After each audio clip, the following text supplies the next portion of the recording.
Welcome in. It's four miserable people here to talk about the Kansas City Chiefs. This is the Arrowhead Addict podcast.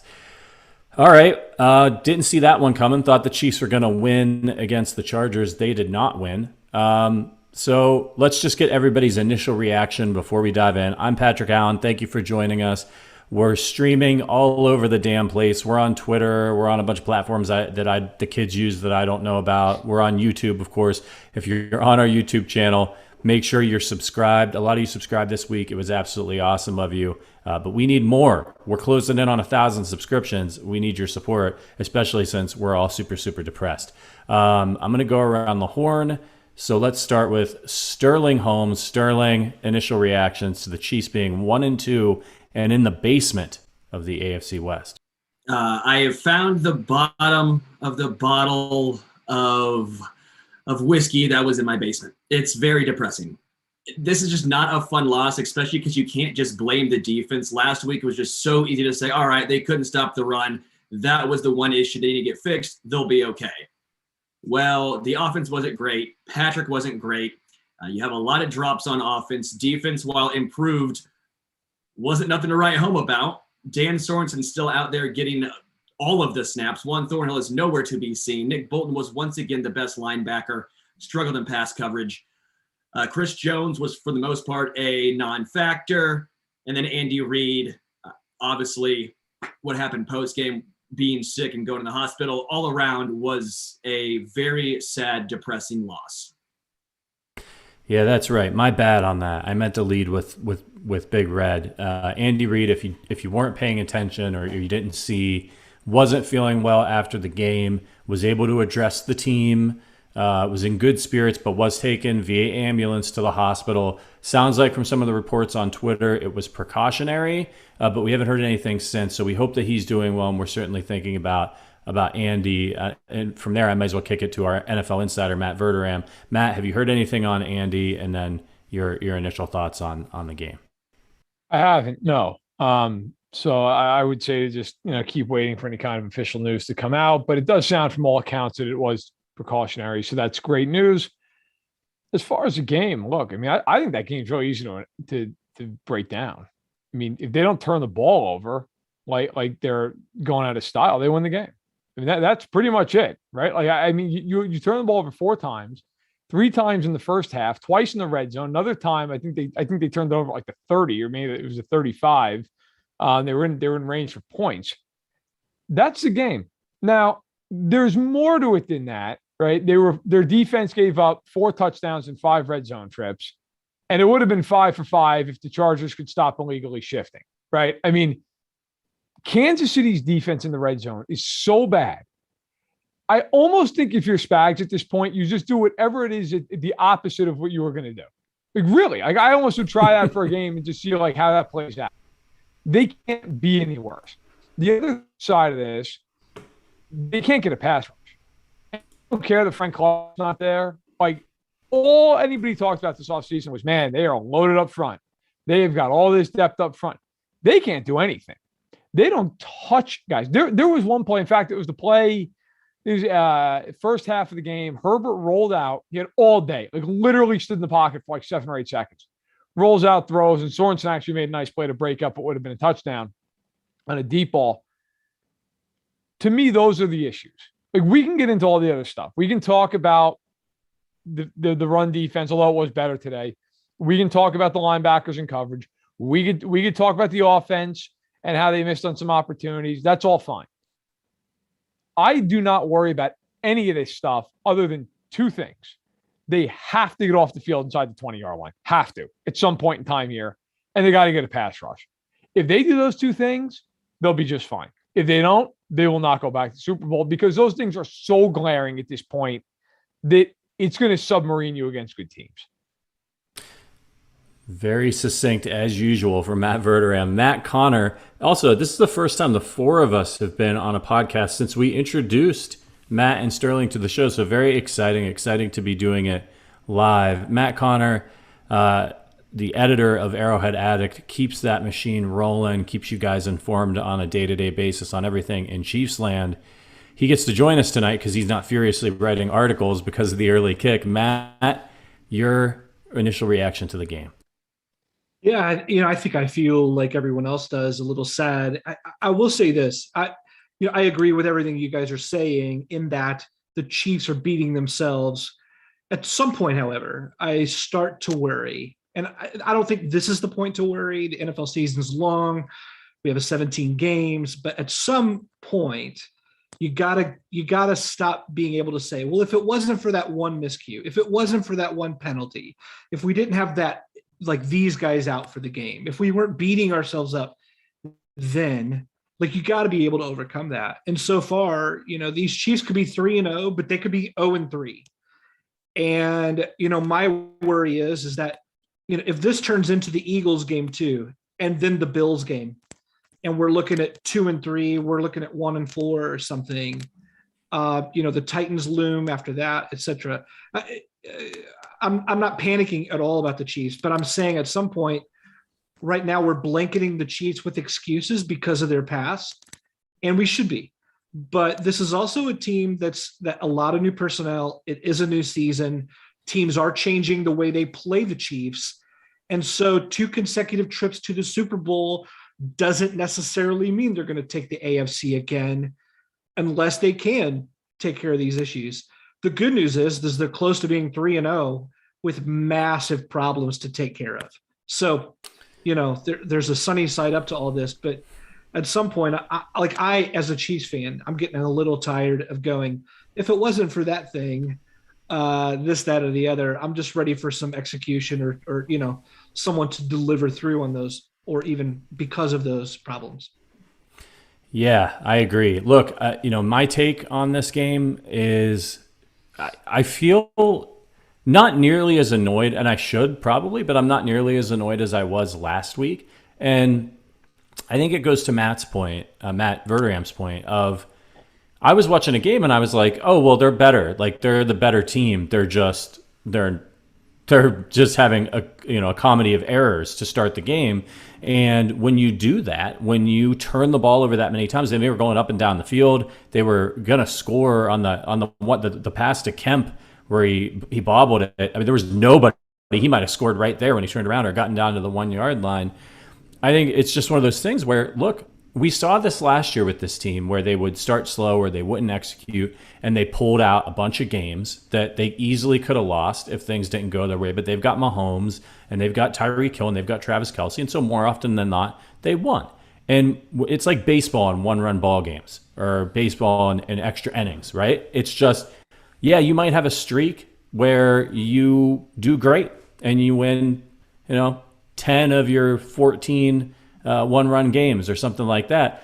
And that's what the Chiefs did last year. But look, at the end of the day, you can't leave it that close, because then if you do make a mistake, you've got no margin for error. You end up losing the game. And they're starting the season playing, in my opinion, 3 playoff teams.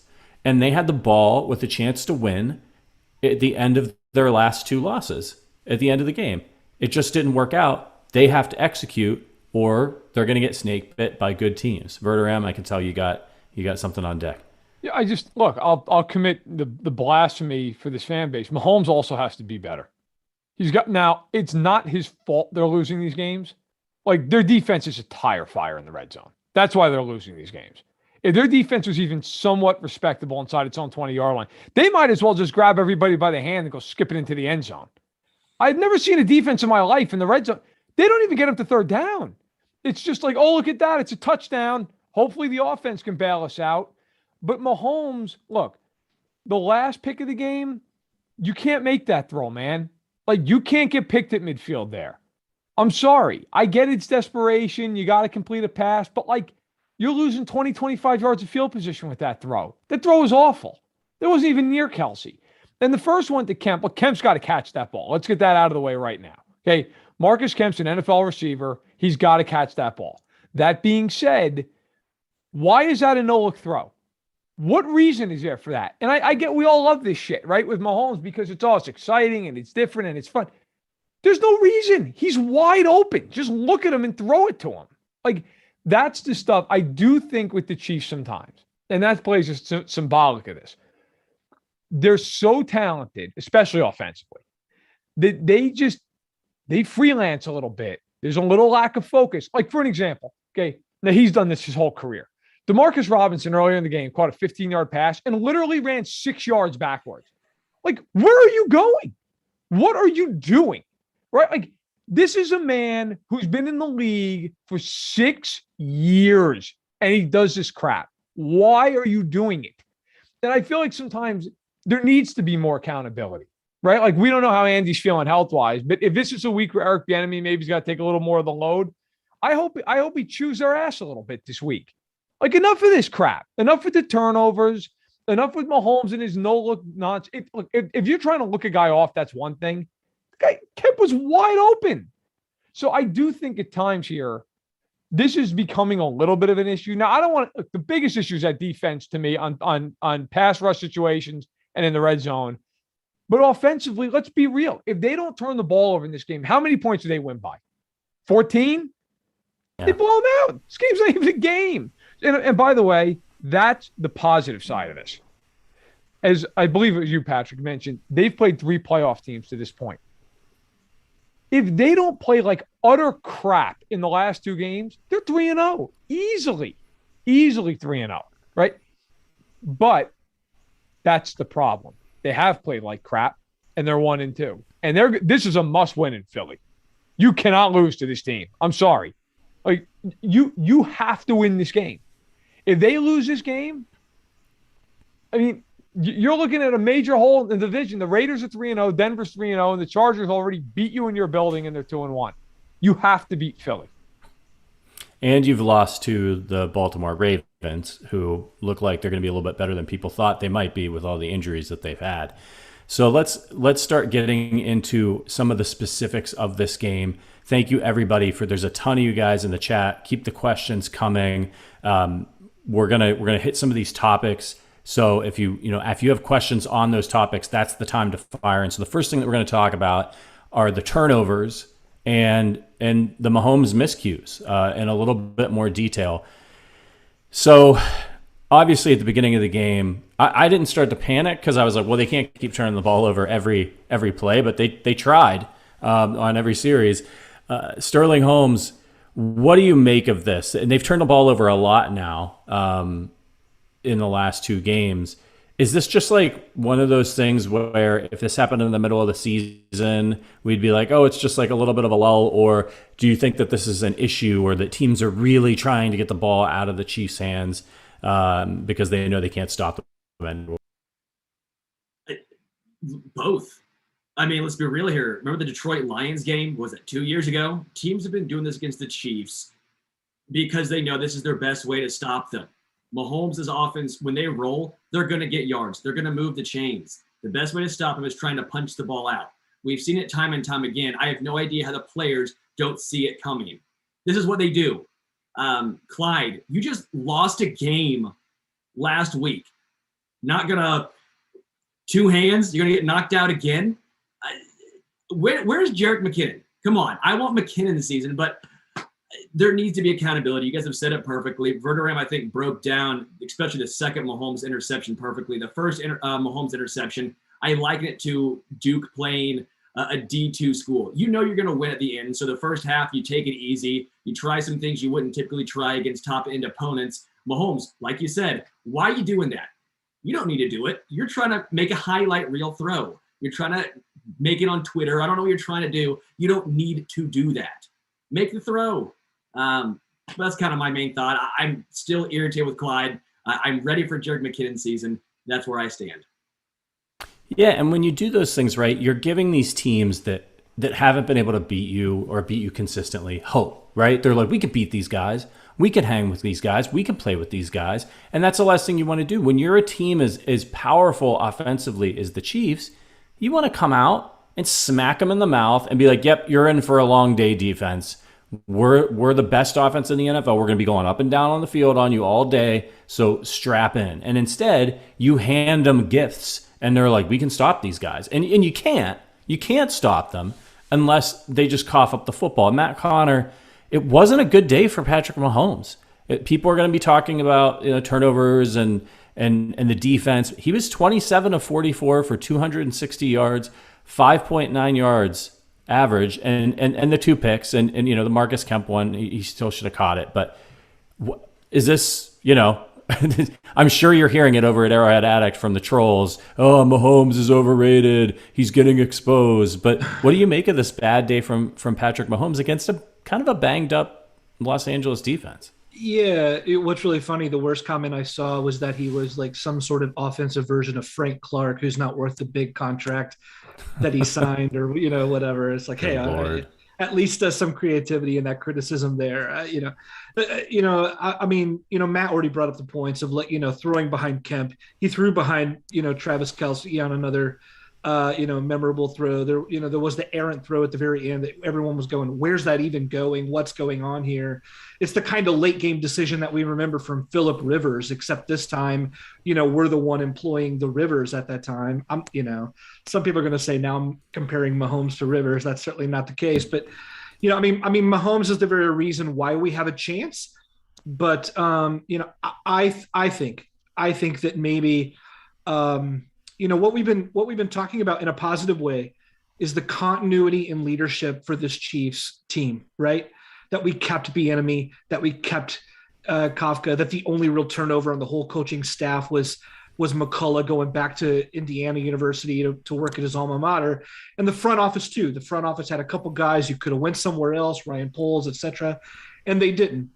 But I'm wondering if maybe this group is so used to hearing how great they are, how wide open their window is, that maybe the lack of some outside voice coming in and going, you say it's hard to win week after week, but I think we're believing some of our own press at this point.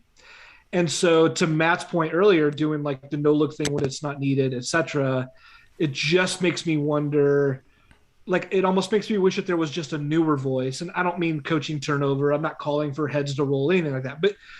But what you get when you have new perspective in the building is someone who goes, it takes a lot to build a winner. We've got to stay grounded. I don't think that Andy Reid is letting the locker room, sort of, out of touch with reality. I'm just saying this is a popular team with household names, and maybe there's a little bit of buying their own press here in some of the turnover. Let me say this though, on some of the turnovers, the Chargers, like we can say the Chiefs are coughing up these turnovers. The Chargers executed exactly what they needed to. Like Asante Samuel deserves hella credit for that interception on that ball, right? Like some of these guys punching it out, like the timing, the execution there, like the Chargers at least deserve credit for forcing 3 of these turnovers. One of them was a total gift from the gods in the fourth quarter at the right time. But some of these were just excellent players making opportunistic plays and playing their hearts out. And they did it at Arrowhead and walked away with a win because of it. Absolutely. And I got a question here from Matt Verderame. This one's from JPF 8985. Semi-serious question. Does this team have an offensive scheme? Seems like too much of our offense is predicated on Pat and Travis Kelce their freelancing style and broken/backyard plays. Yeah, they do. Look, it's a lot of, with the Chiefs, if you watch them, obviously a lot of it's predicated off pre-snap motion, and they like to try to get a guy make a false step here, false step there, and then they'll hit him. That's how they scored on the one play with Hardman on the jet sweep in the red zone. But if you watch the Chiefs, they run a lot of 3-by-1 concepts, which just means, if you're not familiar, they'll put 3 receivers on one side of the field, then they'll have another receiver isolated on what's called the back side of the play. They love to do that kind of stuff. And they really love to do it with Hill in the slot on the trip side and then Kelce backside isolated. And they get, a lot of times you're kind of forced as a defense to either play Kelce man on man, or you have to, bring a second guy over, but then you're playing with bad numbers on the other side. It really puts teams in a bind. Look, yeah, Kansas City's offense is great, right? Like I can't stress enough how unconcerned I am about them long-term offensively. I will give one more thing though on Mahomes. I think he's got to get better at, and this is something that's going to happen for a while, but understandably for the last couple of years, he's got to stop bailing out of these pockets. Like there have been plenty of times in the last couple of weeks where nobody's been pressuring him and he just takes off running. And sometimes you don't mind that because he's so dangerous outside the pocket. But sometimes it's like, why are you running out of the pocket, man? Just stand in there. You have really good interior offensive linemen right now. Look, Niang got baptized today by Bosa on the right side, but I thought it was pretty telling that the Chiefs did not give him help that whole game. Like Kansas City clearly thought He can handle it. And look, he had some great snaps. He had some rough snaps. But overall, like, he'll be better for that. I just wanted to bring up one thing. I was thinking about this after the game because I had hundreds and hundreds of comments on my Twitter feed about how literally the Chiefs should fire everybody involved. They should get rid of everybody. Here's some perspective, okay? We would all agree the New England Patriots are probably the greatest dynasty in NFL history. Like 20 years of just being ridiculously great. The last Super Bowl they won, which was a team that was talented, but not like otherworldly talented, in my opinion. It's 2018, of course, the year they beat the Chiefs in the AFC title game. Their season started by winning 27-20 at home over the Texans. They then lost to Blake Bortles and the Jags in a laugher. Played the Detroit Lions on Sunday Night Football in week 3 with Matt Patricia coaching and got clobbered 26-10. They then won the Super Bowl. Like, my point is, it's week 3. I'm as annoyed as anybody, and that's not to make an excuse. The Chiefs have sucked to this point. But I think sometimes you look at a team, if you're being honest with yourself, and go, you know what, we're just not as good as I thought. We're just not as talented. We don't have the chops. I don't feel like that looking at this team. Like, they have just gifted these games with bad mistakes and stupid turnovers and dumb blown coverages on the back end. Like, I'm not watching the Chiefs thinking, oh, well, they just don't have the goods. And by the way, if you look around the AFC, who is the team that you're like, man, that's it? I know the Raiders and Broncos are undefeated. Does anyone really think they beat the Chiefs in a playoff game? Does anybody really think they're going to beat out Kansas City? The South is awful. The Bills finally got a good game, first time in 3 weeks out of Josh Allen. They've played nobody to this point, so I have no idea what to make of them. The Steelers stink. The Ravens just needed Justin Tucker to kick a 66-yard field goal off the crossbar to beat Detroit. And Cleveland looked good against KC. Then even though they beat Houston, didn't look particularly good. And then they played the Bears, who are the Bears. If you said to me, you have to bet your mortgage who's going to win the AFC, probably Kansas City. Like, I would still take them, but they've got to get this stuff figured out. Like, there's no more BS here. Week 4, they've got to beat Philly. You cannot go in there and lose another game to a team that this is the first time all year they're playing a team they're just flat out miles better than. Like, they're better than these other 3 teams, but those teams are good teams. They should kill Philadelphia. If they don't do that, then everybody and their mother should pile on. Yeah, you know, it's kind of funny. We, as Chiefs fans, I think we've been in this. We stunk for so long, and then we got Mahomes, and then we were like, oh man, we're really good. Can we do it? Then we won the Super Bowl, and now it's kind of like the last 2 years we barely lost and went straight back to the Super Bowl. So I think it's like, I think we need to gain a little bit of perspective as a fandom that, like, hey guys, listen, like, this is what happens, right? Now everybody hates us. Now everybody's glad we're losing.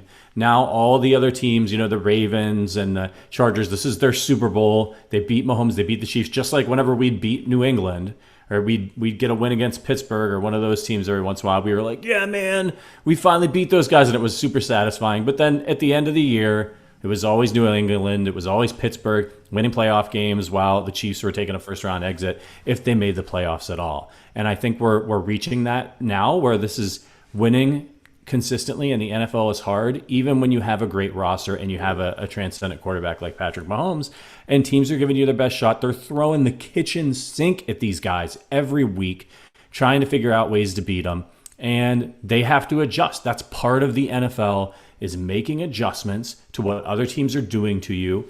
And then generally what happens is once you make those adjustments, if you're better, you win. You win games. And so the Chiefs need to stop shooting themselves in the foot. But I agree with Matt. I think they're going to be fine. Let's talk a little bit about, kind of shifting gears a little bit, the running game, which has been atrocious so far this year for the Chiefs. Clyde Edwards-Helaire taking a lot of heat this week. Coming into this game, this was kind of a litmus test, right? The Chargers were not very good against the run. Could he get the game going? Could he get the running game going? Clyde goes out there, fumbles the ball early. That was rough. But actually had a really solid game running the football. 17 carries for 100 yards even. That's a 5.9 average. He had a 14-yard run. He looked good. He looked pretty decisive out there running behind this offensive line.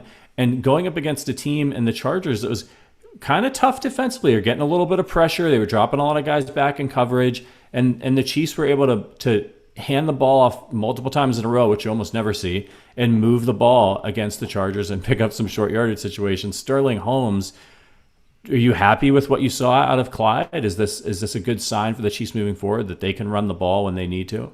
Outside of the fumble, I was more I feel like this is what they should be doing.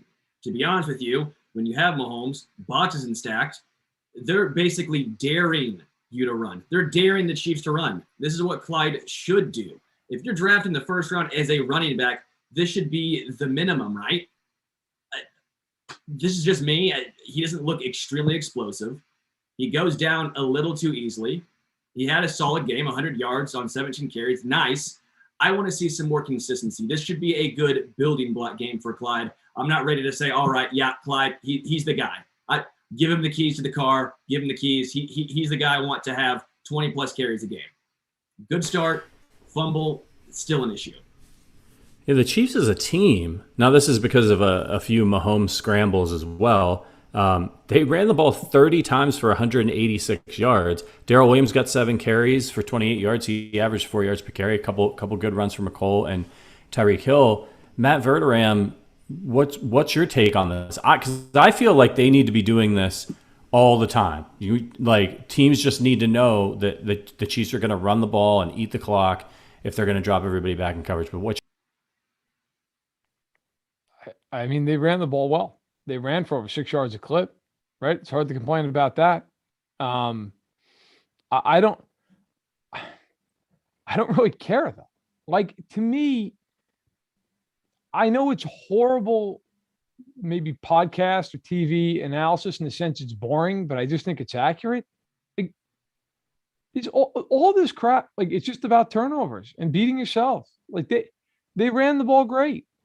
They threw the ball pretty well for the most part. I mean, look, some of that stuff with Mahomes gets dragged down at the end because they're throwing all over the field at the end and you get a bunch of incompletions in there. But like, their offense in this game had 437 yards and 33 first downs.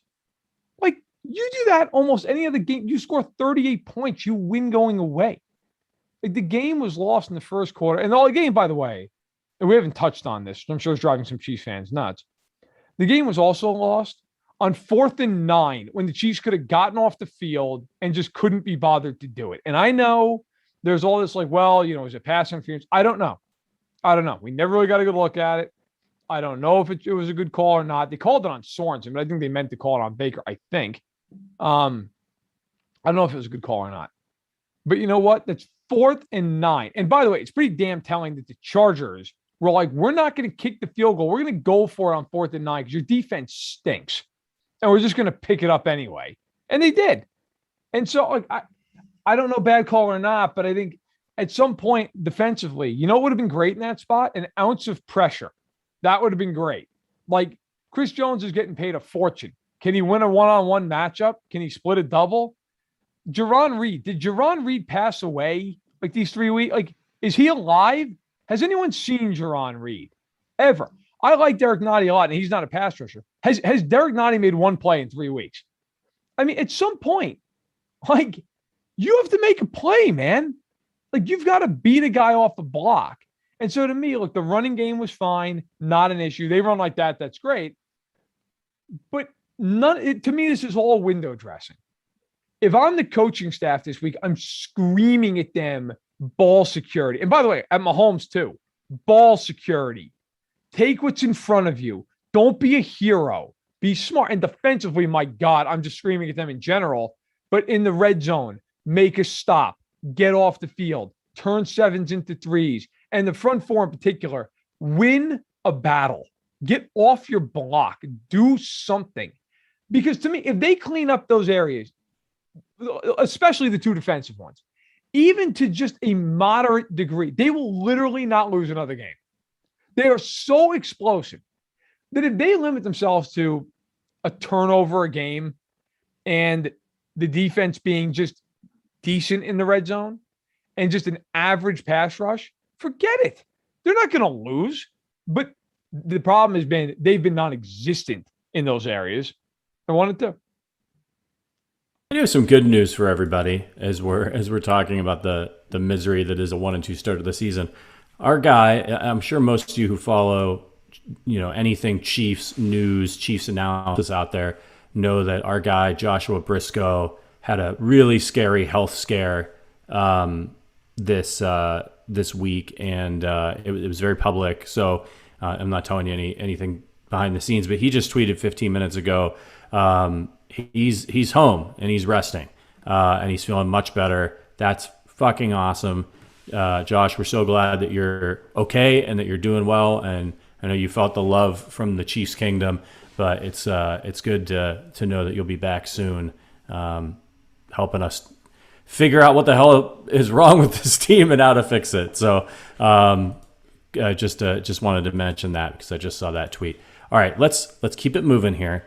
So let's talk about the run defense, because that was, coming into this game, now we're worried about turnovers. Last week it was, we have the worst defense in the history of the NFL, with all due respect to the Atlanta Falcons. So it was actually improved in this game. And this is a team that we thought, would try to come out and run against the Chiefs. Matt Connor, the Chiefs defense was like a little bit stout, dare I say. They held the Chargers to 3.5 yards per carry on 22 rushing attempts.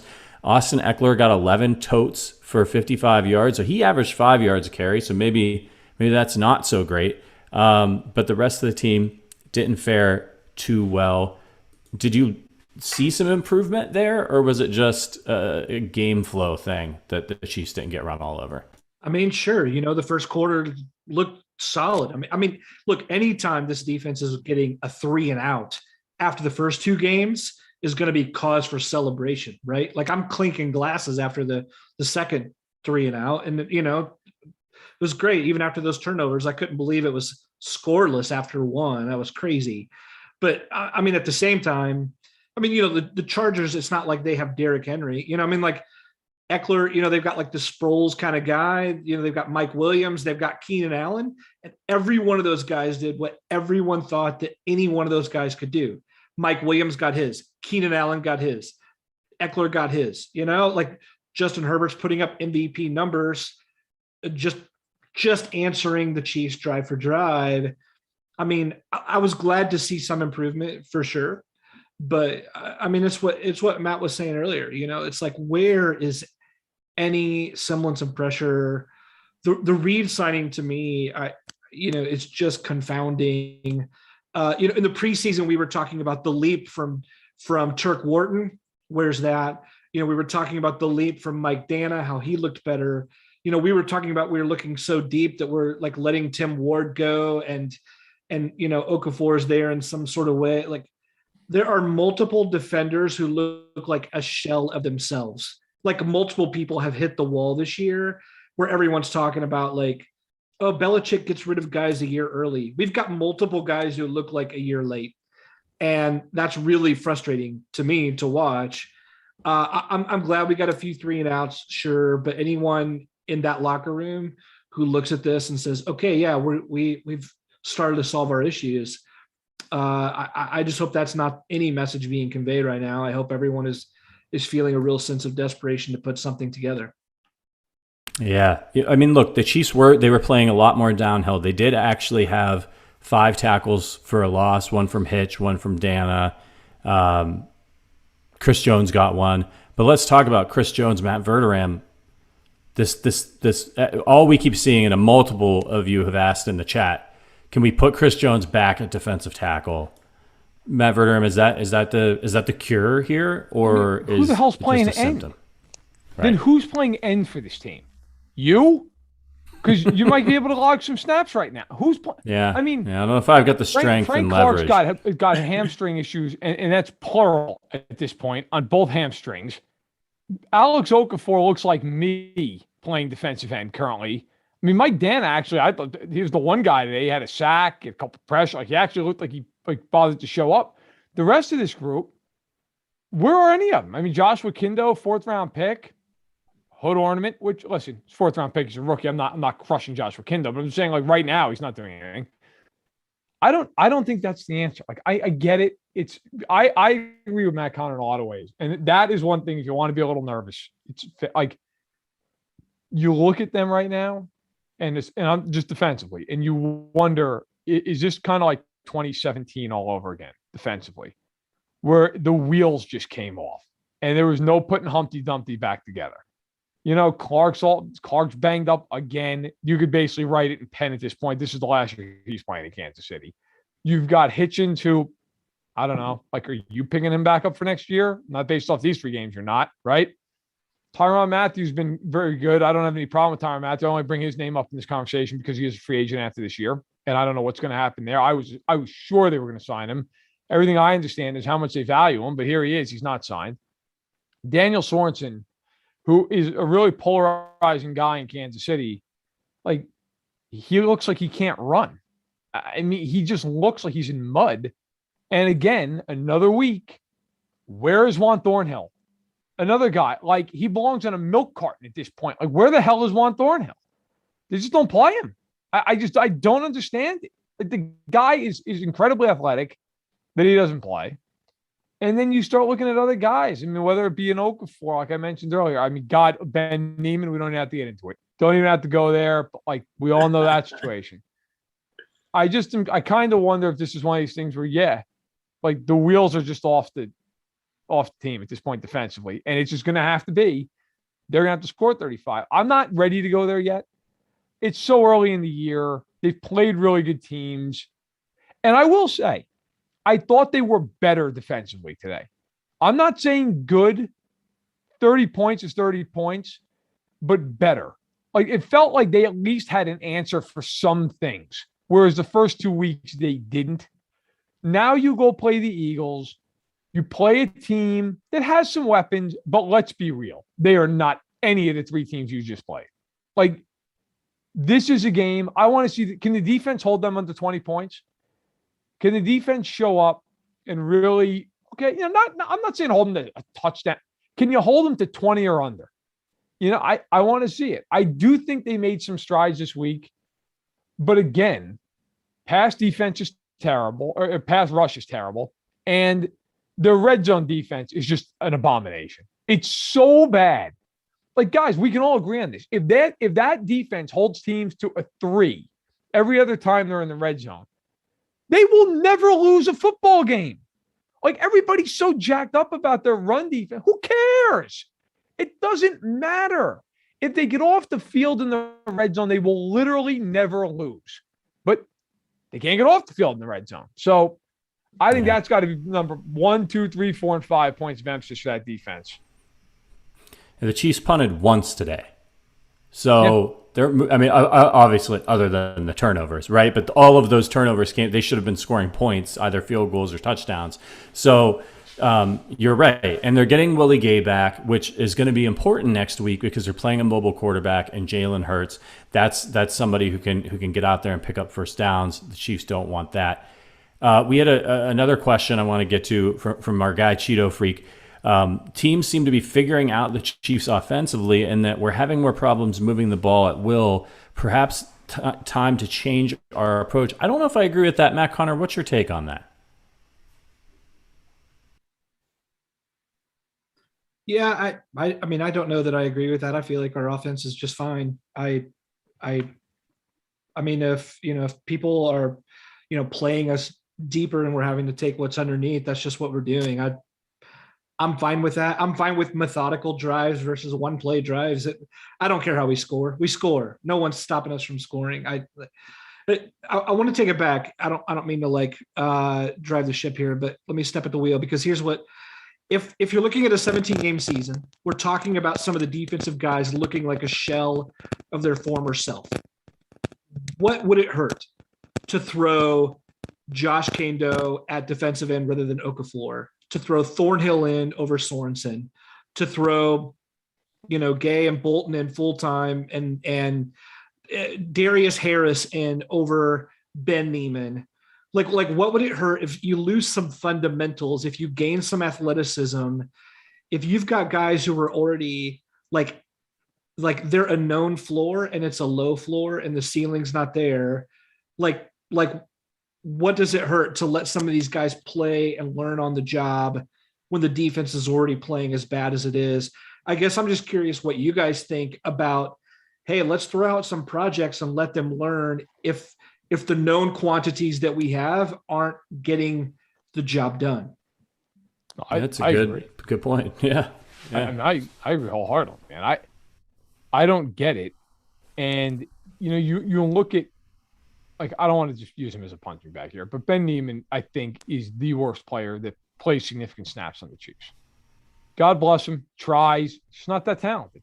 And to me, he's a special teams player who's masquerading as a starter because they don't have good enough play there. Now, I do think when Gay comes back, and my understanding is there's a real chance he will come back this week, I think that's who's coming off the field, right? And so potentially there's a big upgrade there. But I also think it's a little bit of a danger to say, oh, well, Willie Gay's just a cure-all. Like, well, no, I mean, how many games has Willie Gay ever played? And we have no idea. I know he's athletic, can move. I'll take that. But I do wonder, like, when I watch Ben Niemann getting torched in one-on-one coverage, it's like, you know how bad Dorian O'Daniel must be? Like, I can't even imagine how bad he must be in practice. The man must be a human potato. Like, they won't try him. I mean, you have to know if you're Spagnuolo and you're putting Niemann in man coverage, it's like playing Russian roulette with 5 bullets in the chamber, right? Like, it is. Yep. And you're still like, I don't care. I won't put anyone else out there. And I do believe that their coaching staff is top notch, which tells me that they either think these guys behind players like Niemann and Sorenson just have no clue how to execute the defense. They don't trust them, or they just think they stink, which I can't speak to the guys as much behind Niemann. The Thornhill thing, I'll never understand it. It has to be a thing where they do not believe in Thornhill to execute the defense the way it's drawn up. It has to be, because there's no way on earth anyone with eyes can watch those two players and think to themselves, yeah, Daniel Sorenson's a more talented player. But I also wonder, look, Veach has always been aggressive. Do they make a trade before the deadline? Like, do they just say, look, we are not going to win like this? And you start looking around, and I am unprepared to sit here and say who that person would be. Do you call up the Texans about Whitney Merciless? Call them up? I mean, do you make that phone call? Do you call up Jacksonville? I mean, hey, what would DJ Chark cost? I don't know. But I think if you're the Chiefs, you kind of have to at least think about it. And again, though, I do think you look at the AFC, as we sit here, assuming Kansas City can just play 20% better in some of these phases that we know they should play 20% better in, who's beating them? Like, as long as the Chiefs clean up some of the nonsense, I don't know. I mean, Cleveland, Buffalo, Baltimore, I still believe the Chiefs are in a really good spot because of the talent and the coaching with the team. But at some point, like, you got to do it. And I guess I have confidence in him because the last 2 years would give you a lot of confidence. The last 3 years, would give you a lot of confidence. But I don't know, man. I mean, that game was just an absolute choke job from soup to nuts. I don't know how you lose that game. I don't know how you lose a game at home after you choked away a game last week. It's embarrassing. Yeah, it's time to start looking around at the rest of the teams in the league that have players that you think the Chiefs should add and hope that they lose, right, over the course of the next few weeks. You don't want the Texans rattling off a couple and then, feeling themselves and being like, we got to keep this together. We got a shot at making the playoffs. You want them to lose. You don't want Tua Tagovailoa to come back. I'm not saying I want the man to be injured or his career, but you want Miami to keep losing. You want some of these teams that might be looking to move. Come back. Yeah, that's a fair point. But looking at some of these teams that have some veterans that they know that they're not going to keep, that they might want to move, that the Chiefs might want to rent on offense and in defense. Maybe they trade for a couple of defensive players. And I agree with you, Matt Connor. Just put some of these guys out there. Maybe you don't want to put them all out there, but for Christ's sake, man, like, it can't get any worse. It can't get any worse than. And O'Daniel, we've seen him on the field. He at least doesn't look like he's running in quicksand. And you got Ben Niemann out there who looks like somebody chopped off his feet. And I tweeted a gif of a turtle in relation to Ben Niemann today, trying to get to the edge. All right, look, We know the defense has to be better. They played with a little bit more intensity this week, I would say, and they got a little bit more pressure on the quarterback. So we'll take that heading into a game against a suspect Eagles team. But as far as the rest of the season goes, before we get out of here, and I want to throw this to you, Sterling, we're 1-2. We're in last place in the AFC West after 3 weeks. We played 3 playoff teams, we think. Rough go, new pieces, all that, yada, yada, yada, long season.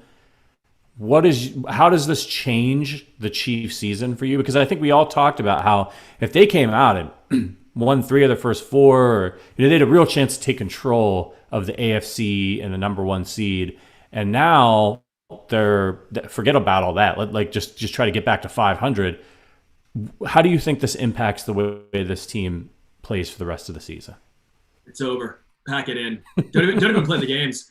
No, yeah. I mean, they're going to win 12, 13, 14 games. I'm honestly not worried at all. Trust me, I'll throw another 5 down on the Chiefs winning at least 12 and a half games. I'll take the over. I'm not worried. Like we all said, they've made a lot of mistakes. It's Verderame brought up a good point. That Patriots team that won the Super Bowl started off 1-2. It's not about how you start, it's how you finish. No major injuries so far, right? That's got to be a positive. Offensive line starting to gel, looks a little bit better. That's got to be a positive. Mahomes is hitting other receivers not named Tyreek Hill and Travis Kelce. They're still running backwards, Demarcus Robinson. But still, that's still got to be a positive. Noah Gray got his first catch. Joey Fortson caught a touchdown. Almost dropped it, but still caught it. There's positives to take from here. We're going to see Juan Thornhill eventually. No way, Dirty Dan, who, by the way, you may have gotten 3 pieces of paper underneath him on that jump to try and break up that touchdown pass. It was impressive, that height he got. But I'm not worried. Willie Gay Jr. is coming back. Dan Sorensen is not going to continuously be out there. Neither's Ben Neiman. I'm fine. If the over-under 12.5, rip the over. I'm still excited. I wanted to ask, it's just as we were talking about this, and I'll just open this up to everybody. Is this the last ride for Dirty Dan in Kansas City? Oh, yeah. I don't think there needs to be much explained, but yeah, I think this has got to be the last year, or at least if he comes back, it's going to be as a part-timer. There's no way he lasts another year playing 190% of snaps. That would be absolutely asinine. Yeah, we were joking about this on Twitter. I think it was Matt Connor and I. Matt Verderame is Dirty Dan like an upgraded model of John McGraw? Daniel Sorensen's had a really good career for the Chiefs. Like I really do almost get like borderline annoyed, not at you, Patrick, but in this case a little bit at you, Patrick, like just in general. Like Daniel Sorensen's had a really good career for the Chiefs. And I got to tell you, in all the years I've been a Chiefs fan, I could count on one hand, and wouldn't need the whole hand, how many guys have come up with more clutch plays in their careers for the Chiefs. I mean, they don't win the Super Bowl without Daniel Sorensen that year because they would not have beaten Houston. Like, I really believe that. That game between the play he made on the fake punt and then subsequently forcing a fumble on the kickoff, listen, I think is getting to the end of his useful time as a player. And I do believe they should move away from him. But he has had a very, very good career for the Chiefs, especially as an undrafted free agent. I know we're wrapping, so I'll just go here. Look, going forward, here, I'll give a bold prediction. They will not lose more than 2 games the rest of the year. Wow. I really believe that. Because they're so like they're not losing these games because they're getting outplayed and they're just not as talented. And I'd argue they've played 3 of the top 10, 11 teams in football. They're losing these games because they're beating themselves. And I don't think they're going to continually beat themselves. They're too prideful. They're too well coached. They're too talented. Like, I just firmly believe, you know what I honestly believe? I think they're going to kill Philadelphia. That's what I think. Honestly, maybe we end up walking this back and in a week, I'm a dope, and if I am, I'll eat it. I think they're going to go to Philadelphia. They're going to be impressive. They're going to win the game. They're going to come back home, and they're going to get in that game of Buffalo. And I got to tell you, I like their chances. I really feel they cannot play any worse. And they've played 3 really good teams. And look, they are absolutely a bounce or 2 from 0-3. They're also a bounce or 2 away from 3-0, like easily. So I still believe this team is a 13-win football team. I still think they're the best team in the AFC. I don't think it's particularly close. I really don't. Like when they play the way they can play, I don't. And I watched the Pats for 20 years do this crap, where they start the year 2-2 and 3-2 and 4-3, and everybody's throwing dirt on them. And then, oh dear God, here comes New England. And it's December and nobody can stop them. And Brady's figured it out. And Belichick's figured it out. And the defense is playing better. And then they get into the playoffs. And you're like, oh my God, that team's going to win it again, aren't they? They're just nobody wants to see them. I watched New England do it for 20 years. And I think sometimes because we're all Chief fans, it's easy to panic because it's your team. And you assume the worst. But I got to tell you, I'm not going there. Like, I really am not. They cannot be worse with ball security and in the red zone. It's impossible. They can only get better. And if they get this much better, they're going to kick everybody's ass because they're just better. Like, I really believe that. We'll see. Maybe they prove me a fool. I don't think they will. Nobody's going to get you more ready to run through a wall in your Patrick Mahomes jersey than Matt Verderame. We hear it all the time when people listen to this podcast. Verderame gets me so fired up. It's great. Me too. I feel so much better. Listen, if you're out there right now and you're watching, and there are a bunch of you on the YouTube channel, are you subscribed? Because if you're not, head on over there, or you're there, hit that subscribe button. We need you. And it's because we're going to it's not just these shows. In the last 2 weeks, we've had Alex Smith, Tony Gonzalez, Byron Pringle, Mitchell Schwartz, all on the Arrowhead Addict YouTube channel. And oftentimes we run these interviews in the feed, in the audio version, but a lot of times you'll get them early on the YouTube channel. So you want to be subscribed, you want to see these things as they come out. So please hit the subscribe button. Thank you so much for your support. As we're ending kind of on a positive note, we have an award to give out. So back when we launched this podcast, it's been about a year since Verderame and I started working on the podcast, and then Matt and Sterling joined us after the first season here. I came up with a bunch of segment ideas for us to throw out every once in a while, to give awards. We don't use them that often, but this one we've never given it out before, and I'm very pleased to present this award. It's the Bobby Scipio Award for Underdog Wide Receiver Excellence. And it's going to Jody Fortson. Even though he's technically a tight end, there's no bigger underdog probably on this team than Jody Fortson. Catches his first touchdown pass today. He was jacked. You could tell his teammates were jacked for him. Matt Connor, is it Fortson season? It's Fortson season. I love him. That length, those hands. Did you see that guy go up? It was like the bottom of the football. What I love about it is on Twitter afterward, there were a handful of Chiefs practice squad players who were congratulating him, and even Maurice French, who I think should be French because it had multiple F's in the front of it there, even said something yo, you almost made me cry, or something like that. Like seeing Fortson succeed and come up so big at such a key moment was emotional for some of the guys who fought right alongside him. So yeah, he's easy to root for, that's for sure. And I got to get to just, you guys are so great, and you leave us the reviews over on Apple Podcasts. Another fun one as we get ready to head out here. This one from John Bafam, my go-to Chiefs podcast. This is a good question. Question: if you had an entire team made up of Mahomes clones on both sides of the ball, and a whole team made up of Honey Badger clones on the other side of the ball, who would win? Mahomes, because you can throw the ball. Well, That's and right. Mahomes is I have to always agree. one step faster than whoever's chasing him. That's just the rules. So Mahomes is always going to be faster. I think we got to, some of the folks over at, I think John Boyce over at SB Nation would do his Breaking Madden series, which was great fun. Maybe we got to fire up a version of our own and just make that happen in Madden. Just create a whole team of Tyrann Matthews, a whole team of Mahomes, and see what happens. I think we know what happens, right? It's Mahomes' offense, but I don't know, man. He's not going to be much of a receiver, and you got the Honey Badger roaming around out there. Could get some interceptions going. Could get weird. I love it. Thank you for that question. You guys can leave us questions like that, and we will read them on the podcast. There are more we'll get to later in the week, but head on over to Apple Podcasts and leave us a 5-star review. So that's your homework. Subscribe to the Arrowhead Addict podcast on YouTube. Head on over to Apple and leave us a 5-star written review, and we'll read your review on the air. Schedule this week. Tuesday, Matt and Sterling. They'll be back.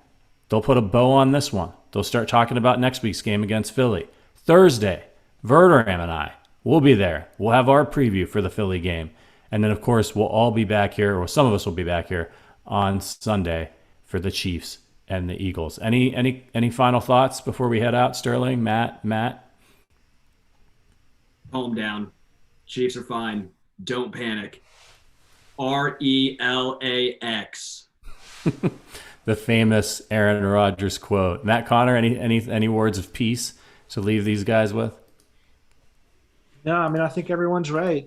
I'm just ready to get the ghosts off the field and let the rookies play, man. I think the defense could show some surprise. I love it. And Matt Verderame. Better beat Philly.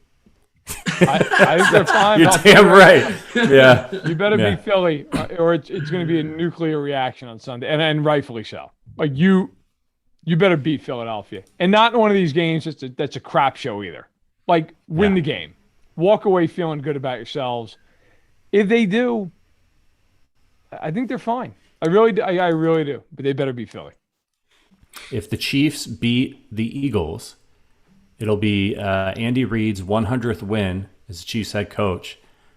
Pretty incredible if he gets to do it against Philly. Maybe this was the scheme all along, that they met up and they're like, hey, we want Andy, we want Big Red to get it against the Eagles. That's what I'm gonna tell myself. That's the lie I choose to believe. All right, everybody, thank you so much for tuning in to the Arrowhead Addict podcast live Chiefs post-game show. We'll see you next week. But right now, we got to get out of here. My wife ordered some pizza, and frankly, I need a beer. So thank you so much for watching and listening out there. We'll see you next week. But as always, go Chiefs.